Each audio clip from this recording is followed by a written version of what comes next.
হেই, জয়া। সকালে ঘুম থেকে উঠে পড়েছি আর উঠেই বিছানাটা গুছিয়ে নিলাম। গোছানো হলে একটা অন্যরকম স্যাটিসফ্যাকশন লাগে। আর সকালে আমি কিচ্ছু খেতে চাই না, মা বকাবকি করে, তাই দুটো কলা নিয়ে খেতে বসে পড়েছি।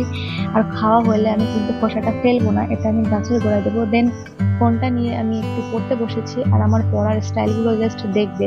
শুয়ে বসে এদিক ওদিক আমি 14 বার এদিক ওদিক তাকাই, আর আমাকে 1 সেকেন্ড এক জায়গায় বসানোই যায় না। দেন আমি খেয়ে দিয়ে স্নান করে এসেছি। স্নান করার পরে আমি একটা লম্বা ঘুম দিয়েছি। আর আমার না ফ্রেশ হলে হাত পা মুখ সবকিছু ধুতে হয় একটা, মানে না হলে আমার স্যাটিসফ্যাকশন লাগে না ঠিক, মানে পাটা না ধুলে ঠিক লাগে না। তো যাই হোক, কিন্তু বেসিন তো আমি ধুতে পারি না। আর কলেজের যেহেতু এক্সামের রুটিন দিয়েছে, তাই একটু পড়ছিলাম। তারপর দেখো, ছাদে হাঁটাহাঁটি করছিলাম।